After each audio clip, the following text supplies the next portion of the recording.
Değerli basın mensupları, hepiniz hoş geldiniz. Gündem yoğun.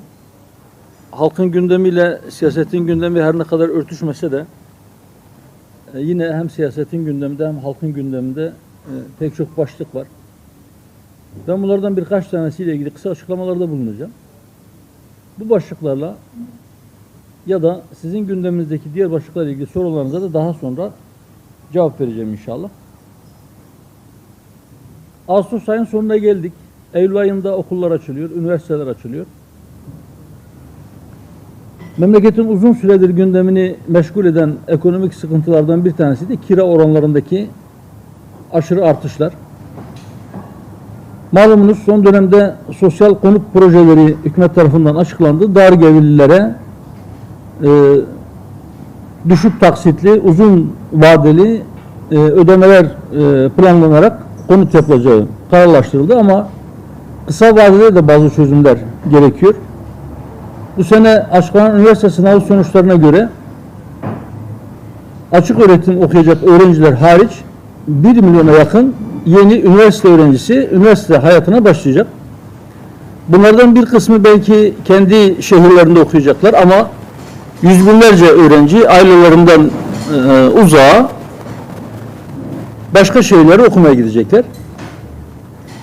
Kredi Yurtlar Kurumu'nun yurtlarında yeterince yer olmadığı, bütün öğrencilerin buralara yerleşemeyeceği gerçeğini göz önünde bulundurduğumuzda kiralardaki yüksek artışların öğrencileri de çok ciddi etkileyeceğini söylemek herhalde yanlış olmasa gerek. Buradan biz hem kira artışları hem de diğer öğrencilerin ihtiyaç hissettiği diğer beslenme, giyim, ulaşım gibi kalemlerdeki yüksek artışların göz önünde bulundurularak öğrencilerin burs ve kredi miktarlarına hatırı sayılır en azından bu harcama kalemlerine gelen zamlar oranında bir artış yapılması gerektiğini söylemek istiyorum. Gündemdeki bir diğer husus yaklaşık 9 milyon vatandaşın 30 milyar lira civarındaki icralık borçlarının tasfiyesine ilişkin hükümet bir paket hazırladığını duyurdu. Bu pakette özellikle de elektrik, gaz, su ve telefon faturalarının ödememesi nedeniyle icraya düşen vatandaşların borçlarının hazine tarafından karşılanması, alacaklı şirketlerin bunları gider olarak yazıp vergiden düşmesi planlanıyor. Böyle bir hazırlık var. Bu aslında o dar gelirli vatandaşlar, icraya düşmüş vatandaşlar için iyi bir haber ama bir de bu işin şöyle bir yönü var. Kıt kanaat geçindiği halde borç bırakmayan, bu faturalarını ödeyen vatandaşlara herhangi bir ödeme yapılmadan sadece icraya düşmüş kişilerin borçlarının tasfiyesi bize göre çok adil bir uygulama değildir. Keşke bu böyle olmadan önce, daha önce yaptığımız çağrılara kulak verilseydi ve dar gelirli vatandaşların zorunlu ihtiyaç maddelerinden olan elektrik, su ve gaz gibi giderlerinin en azından hane başına belli bir miktarı hazine tarafından karşılansa, belli bir miktar su, elektrik ve gaz dar gelirli vatandaşlara ücretli verilsin çağrımız makes bulsaydı ve bu şekilde bir düzenlemeye gidilmiş olsaydı.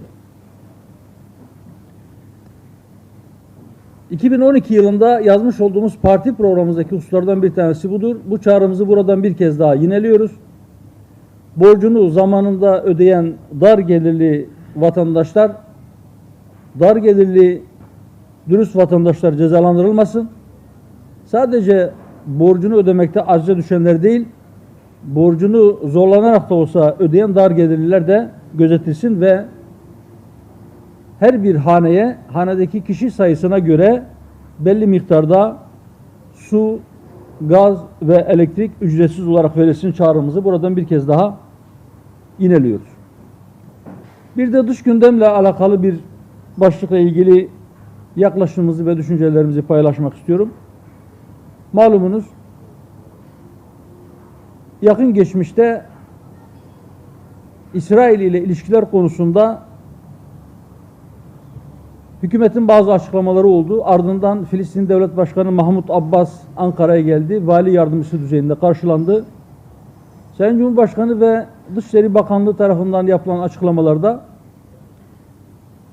İsrail ile ilişkilerin geliştirilmesinin Filistin davasına yaklaşımda bir değişiklik getirmeyeceği ve buna sahip çıkılmaya devam edileceği yönünde açıklamalar yapıldı.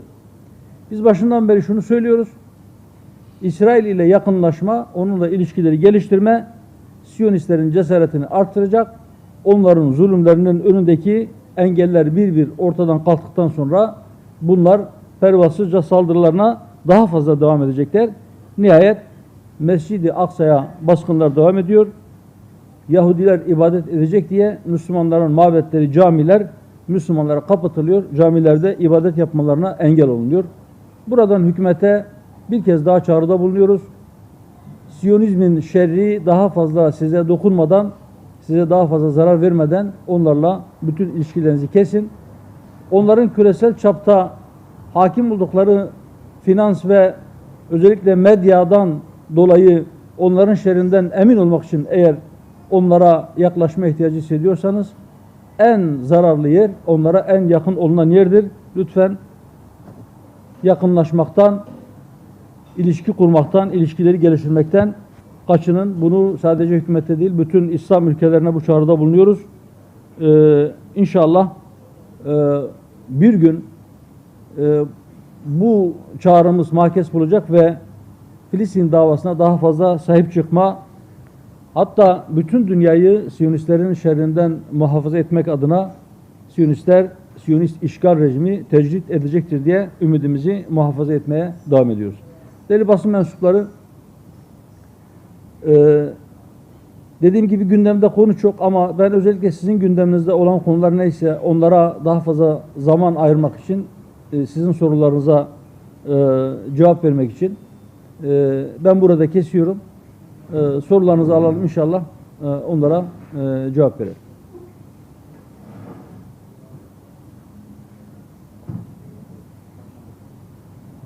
Buyurun. Son 10 yılda Türkiye'nin çok farklı yerlerde adımları oldu. Suriye, Filistin, Libya, Azerbaycan, Batı Akdeniz, Ukrayna gibi farklı yerlerde. Evet. Hükümetin dış politikasını nasıl buluyorsunuz? Doğru veya yanlış bulduğunuz adımları var mı? Çin zulmü altındaki Doğu Türkistanları yeterince sahipleniyor mu? Ben teşekkür ediyorum. Hükümetin dış politikasını toptan reddetme ya da toptan destekleme gibi bir pozisyonumuz yok. Elbette bahsettiğiniz pek çok konuyla ilgili çok hızlı gelişmeler var. Mesela Ukrayna ve Rusya arasında bir savaş var. Türkiye bir NATO ülkesi, diğer NATO ülkeleri neredeyse yekvücut halde Ukrayna'nın arkasında yer alıp Rusya'ya yaptırım uygulamaya başladı. Türkiye bu konuda her iki tarafla ilişkilerini devam ettirme kararı aldı ve bence çok doğru bir karardı bu. Doğru yönde atılmış adımlardı. Bu diplomaside Türkiye'nin elini güçlendirdi ve gelinen aşamada belki diğer dünya ülkeleri de bu konuda Türkiye'nin diplomatik başarısını gördü ve itiraf etmeye başladılar. Suriye meselesiyle ilgili biz başından beri yanlış yapıldığını, savaşın bu kadar tırmanmadan diyalog yoluyla, müzakerelerle çözümü için ciddi adımlar atılması gerektiğini söyledik. Halen de aynı noktadayız. Şu son dönemde kanun durması adına yeniden görüşmelerin başlanacak olmasının dile getirilmesini biz memnuniyetle karşılıyoruz. Kanun durmasını sağlayacak her adım değerlidir, önemlidir ve bir an önce atılmalıdır diyoruz. Filistin'le ilgili mesele biraz önce söyledim. Türkiye'nin Filistin meselesine sahip çıkması evet önemlidir, değerlidir ama Siyonizmle ilişkilerin geliştirilmesi bize göre Filistin davasına zarar veriyor. Doğu Akdeniz'de atılan adımlar var dış politika ile ilgili. O adımların doğru olduğuna inanıyoruz ve mutlaka binlerce kilometre öteden gelen insanların oradaki yeraltı kaynaklarını sömürmelerine engel olmalı. Türkiye kendi hukukunu korumalıdır diyoruz. Azerbaycan'la ilgili o dönemde de yaptık. Azerbaycan ve Ermenistan arasındaki savaşta sadece bir millet iki devlet yaklaşımından dolayı değil. Azerbaycan o savaşta haklıydı.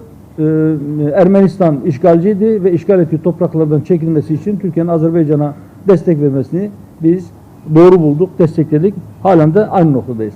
Yani özetle dış politikada ya da herhangi başka bir politikada, bu ekonomi olur, bu eğitim politikası olur ya da başka bir politika olur.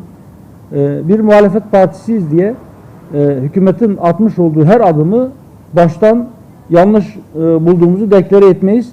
Eğer doğruysa kim yaparsa yapsın herkesin doğrusunun doğru olduğunu söyler, hakkını teslim ederiz. Yanlışı da kim yaparsa yapsın yanlış olduğunu söyler. O yanlışla birlikte doğrusunun ne olduğunu da söyleriz. Yani yapılması gereken ne olduğu konusunda da fikirlerimizi açıkça beyan ederiz. Bize göre sağlıklı bir eleştiri de böyle olmalıdır. Yani sadece bir şeyin yanlışlığını söylemeniz tek başına yetmez. Doğrusunun ne olduğunu da ilave etmek gerekir. Biz Hüdapar olarak bunu yapmaya çalışıyoruz. Ben teşekkür ederim. Başka soru var mı arkadaşlar? Başkanım, Gülşen meselesi var.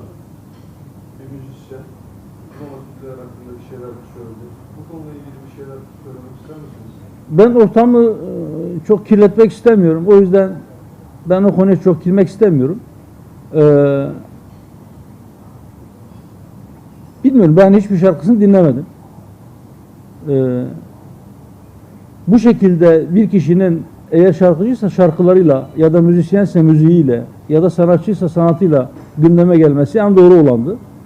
Fakat maalesef kendi alanıyla gündeme gelmeyenler gündeme gelmek için bazen böyle hassasiyetlarda bulunuyorlar. Ben çok fazla bir şey söylemek istemiyorum. Evet. Başka bir buyurun.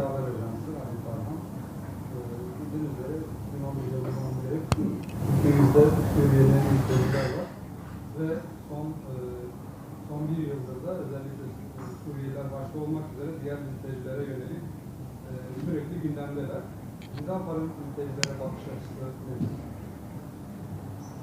Şimdi bu mültecilerle ilgili ya da sığınmacılar ya da muhacirler her neyse farklı yerlerden kendi memleketlerindeki huzursuzluk ya da sömürüden, talandan dolayı insanlar dünyanın farklı yerlerine göç ediyorlar. Bizim memleketimizde de milyonlarca Suriyeli, Afgan veya başka ülkelerden gelen insanlar var. Biz bunlara muhacir demeyi tercih ediyoruz. Çünkü onlar kendi ülkelerindeki savaş şartlarından ya da talandan, yeraltı, yerüstü kaynaklarının sömürülmüş olmasından, ekonomik kaynaklarına el konulmuş olmasından dolayı, hayat şartlarından dolayı kendi ülkelerini, kendi vatanlarını terk edip buralara gelmişler. Onlar durup dururken hiçbir sebep yokken buralara gelmediler. O insanlar, ben inanıyorum ki önemli bir kısmı eğer onların memleketine huzur avdet ederse, yeniden sükunet sağlanırsa önemli bir kısmı oraya geri dönecektir diye düşünüyorum. Ama dönmeseler de bir kısmı burada kalsa da ki bu mümkündür. Bizim memleketimizden de insanların Avrupa'ya akın akın gittiğini, bunlardan bir kısmının orada vatandaşlık aldığını, orada oturma izni aldığını, orada iş kurduğunu unutmamamız lazım. Herhangi bir kişinin taşıdığı pasaport ya da kimlik ya da konuştuğu dil nedeniyle ötekileştirilmesi, düşman gibi görülmesi ve diğer insanların onlara karşı kışkırtılması kötüdür. Biraz önce meslektaşınızın sorduğu o şarkıcıyla ilgili soruda biliyorsunuz onunla ilgili bir karar verildi. Halkı kin ve düşmanlığa tahrik etmek suçundan dolayı. Bence herhangi bir sosyal sınıfa, herhangi bir gruba, herhangi bir kişiye ya da etnik dini gruba karşı insanları kışkırtmak, onları düşmanmış gibi göstermek çok ciddi bir suçtur. Bu sadece ceza kanunu anlamında bir suçtan bahsetmiyorum. Bu millete karşı da işlenmiş, belki ceza kanunlarında tarif edilmese bile milletin maneviyatını, milletin insani değerlerini tahrip eden millete karşı işlenmiş bir suçtur. Herkesin üslubuna dikkat etmesi lazım.